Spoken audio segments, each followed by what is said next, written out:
운전하시는 분들이라면 꼭 알아야 하는데 사실 좀 헷갈리는 게 있죠. 바로 자동차 보험인데요. 그중에서도 가장 기본이 되는 대인배상 1위, 대체 뭔지 오늘 제가 속 시원하게 알려드릴게요. 자, 이런 상황 한번 생각해 볼까요? 정말 생각하고 싶진 않지만 만약에 자동차 사고가 났어요. 다친 사람이 생겼고요.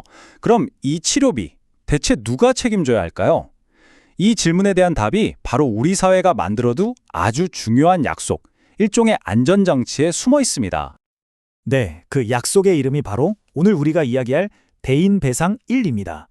이건 그냥 보험이 아니에요. 뭐랄까, 교통사고로 다친 사람이라면 누구든 최소한의 보호를 받을 수 있게 하는 아주 든든한 사회적 안전망 같은 거죠. 이게 중요한 게, 나 이거 가입할까 말까? 이렇게 고민할 수 있는 게 아니에요. 법으로 정해져 있어요. 대한민국에서 굴러다니는 모든 차는 무조건 가입해야 하는 의무보험입니다. 바로 이 점 때문에 사고 피해자는 가해자가 돈이 있든 없든 상관없이 일단 최소한의 치료는 보장받을 수 있게 되는 거죠. 자, 그럼 대인배상 1이 뭔지 좀 더 확실하게 알려면 우리가 보통 추가로 가입하는 대인배상 2랑 비교해보면 딱 감이 와요. 이렇게 생각하시면 쉽습니다. 대인배상 1은 피해자를 위한 사회 전체의 최소 안전망이고요. 대인배상 2는 운전자, 그러니까 내 재산을 지키기 위한 개인적인 방패막 같은 거예요. 근데 좀 궁금하지 않으세요? 이 보험이 사고 냈을 때 책임을 져야 하는 사람을 보호해준다고 하는데 그럼 그 사람의 대체 누구까지일까요? 법에서는 이 사람들을 피보험자라고 부르거든요. 과연 어디까지가 피보험자에 포함될까요? 그냥 차 주인만? 절대 아니죠.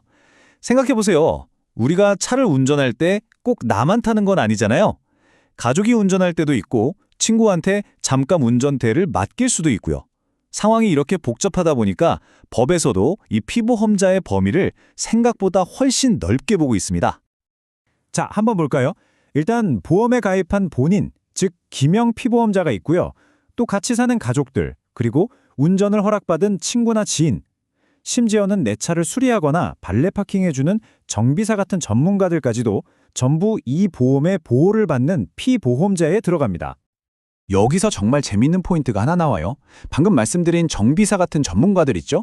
법에서는 이분들을 취급업자라고 부르는데 이 사람들을 어떻게 대하느냐에서 대인배상 1과 2의 성격이 확 갈립니다. 이게 아주 핵심이에요. 자, 보세요. 모두를 위한 안전망인 대인배상 I에서는 정비사도 피보험자로 봅니다. 그러니까 정비사가 사고를 내도 피해자는 일단 보상을 받을 수 있어요. 근데 운전자 개인을 위한 대인배상 I에서는 얘기가 달라져요. 여기서는 정비사를 피보험자로 안 봅니다. 이게 무슨 말이냐면요. 만약 큰 사고가 나서 대인배상 I 한도를 넘는 돈을 보험사가 물어줬다? 그러면 그 초과된 금액은 나중에 보험사가 사고 낸 정비사한테 다시 받아낼 수 있다는 뜻이에요. 이걸 어려운 말로 구상권 행사라고 합니다.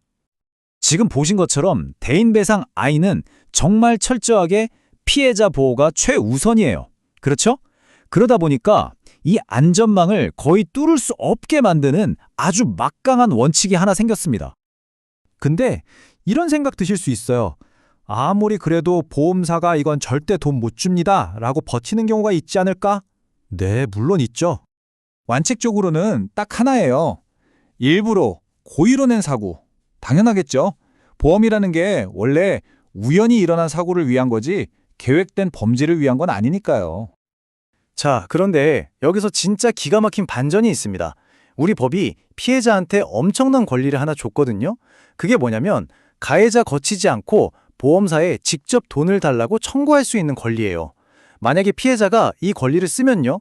보험사는 그게 설사 고의사고라고 해도 일단 피해자한테 돈을 먼저 줘야 돼요. 그리고 나서 그 돈을 다시 가해자한테 받아내는 골치 아픈 일은 보험사가 알아서 해야 되는 거죠. 그러니까 결론은 이거예요. 정말 어떤 상황이 벌어져도 피해자 입장에서는 이 대인배상 1을 통한 최소한의 보상은 거의 100% 보장된다는 겁니다. 바로 이 점 때문에 대인배상 1이 그냥 자동차 보험이 아니라 진짜 사회 안전망이라고 불리는 거고요. 자, 그럼 이 든든한 안전망이 구체적으로는 얼마까지 또 어떤 방식으로 우리를 지켜주는지 한번 그 한도를 들여다볼까요? 대인배상 I는 법으로 딱 정해진 한도가 있어요. 예를 들어서 가장 안타까운 상황이죠. 사망사고의 경우에는 최대 1억 5천만 원까지 보상이 됩니다. 그리고 여기에는 피해자를 최대한 생각한 여러 세심한 장치들이 있어요. 예를 들면 부상 정도에 따라서 등급을 나눠서 보상을 하고요. 한 사고에 피해자가 10명이든 20명이든 상관없이 1인당 한도로 계산이 됩니다. 그리고 이게 진짜 중요한데 피해자한테 좀 잘못이 있다고 해도 필수 치료비는 무조건 보장해 줍니다. 이런 걸 보면 정말 피해자 보호가 최우선이라는 걸 알 수 있죠. 자, 그럼 지금까지 이야기한 것들이 결국 우리에게 뭘 의미하는지 핵심만 딱 짚어보겠습니다. 결론은 아주 간단합니다. 대인배상 I는요, 피해자가 누구든 가해자가 어떤 상황이든 최소한의 인간다운 치료를 받을 수 있게 하는 우리 사회의 마지막 방어선 같은 거예요. 이건 운전자를 위한 보험이라기보다는 도로 위를 다니는 우리 모두를 위한 사회적인 약속이라고 보는 게 맞습니다. 자, 이 모든 걸 듣고 나니 이런 질문이 남네요. 우리 제도는 보셨다시피 피해자 보호에 정말 많은 무게를 두고 있습니다. 여러분 생각은 어떠세요? 피해자 보호와 운전자의 책임 사이에서 지금의 이 방식이 과연 최선의 균형점일까요? 한 번쯤 생각해 볼 문제인 것 같습니다.